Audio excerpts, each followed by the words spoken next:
SP Hindi कहानी में आपका स्वागत है, जहां हर कथा सिर्फ शब्द नहीं बल्कि आत्मा से जुड़ी भावना होती है। आज की कहानी सिर्फ एक प्रश्न नहीं बल्कि एक ऐसा रहस्य है जो हमारे मन में वर्षों से गूंज रहा है। क्या भगवान श्री कृष्ण की मृत्यु के समय पवन पुत्र हनुमान जी वहां मौजूद थे? क्या वे सच में अपने आराध्य से अंतिम बार मिलने आए थे? इस रहस्य को जानने के लिए आपको यह कहानी अंत तक सुननी ही होगी, क्योंकि यह सिर्फ कहानी नहीं, एक भावनात्मक यात्रा है। जब जब भगवान श्री राम का नाम लिया जाता है, उनके साथ पवन पुत्र हनुमान जी का नाम स्तंभ जुड़ जाता है। वे केवल भक्त नहीं बल्कि भगवान शिव के अवतार, एक चिरंजीवी देवता और अपराज्य योद्धा है। हनुमान जी को वे सारे वरदान प्राप्त हैं जिन्हें ब्रह्मा, विष्णु, महेश, यम, कुबेर और अन्य देवताओं ने स्वयं उन्हें दिया। उनकी शक्ति और भक्ति की कोई तुलना नहीं है। त्रेता युग में उन्होंने भगवान श्री राम की सेवा की, लेकिन क्या आप जानते हैं कि द्वापर युग में भी वे भगवान श्री कृष्ण के साथ जुड़े रहे? महाभारत में उनका उल्लेख बार बार आता है। जब भीम अपने बल पर गर्व करते हैं तो हनुमान जी उन्हें अपने पूंछ के बल पर ही पराजित कर देते हैं। और युद्ध के समय जब अर्जुन के रथ की ध्वजा पर हनुमान जी विराजमान होते हैं तो उनका उद्देश्य केवल सुरक्षा नहीं बल्कि यह दिखाना था कि धर्म की विजय में वे भी साक्षी हैं। जब अर्जुन श्री कृष्ण से कहते हैं मुझे विजय चाहिए, तो श्री कृष्ण मुस्कुराकर कहते हैं तब हनुमान को अपने साथ रखो। द्वारका में भी कई बार हनुमान जी का उल्लेख मिलता है।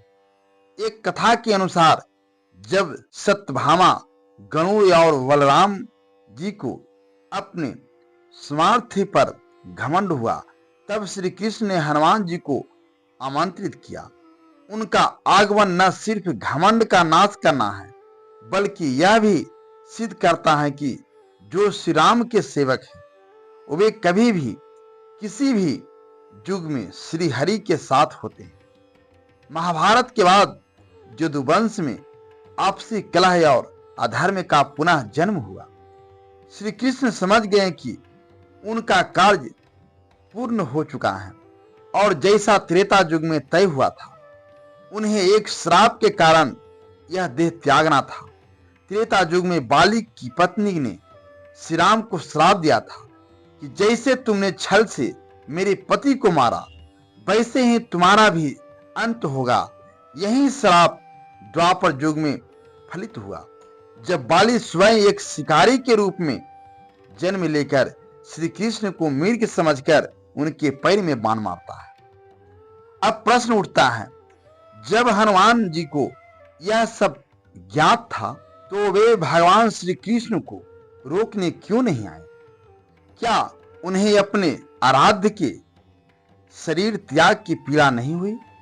यहाँ उत्तर समान नहीं है बल्कि अत्यंत गूढ़ और आध्यात्मिक है।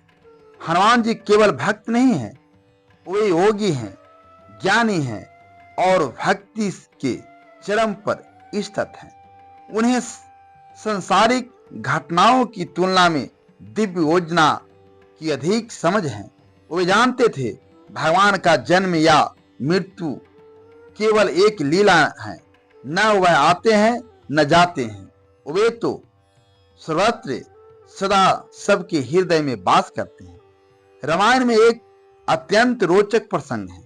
जब श्री राम को यह एहसास होता है कि हनुमान जी उन्हें वैकुंठ नहीं जाने देंगे, तब वे जानबूझकर अपनी अंगूठी पाताल लोक में गिरा देते हैं और हनुमान जी को वहां भेजते हैं।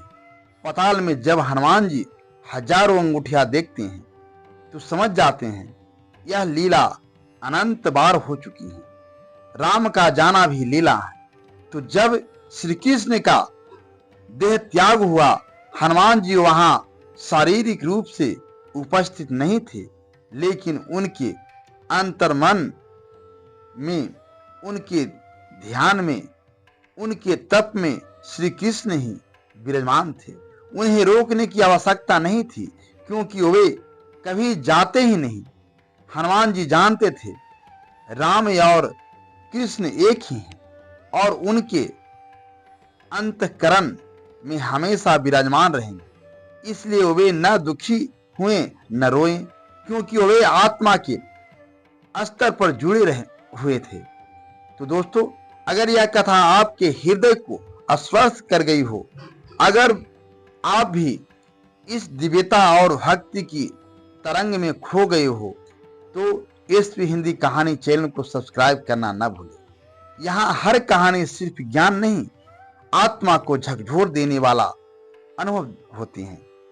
अगली बार फिर मिलेंगे एक और दिव्य रहस्य के साथ। तब तक के लिए धन्यवाद। जय श्री राम, जय श्री कृष्ण।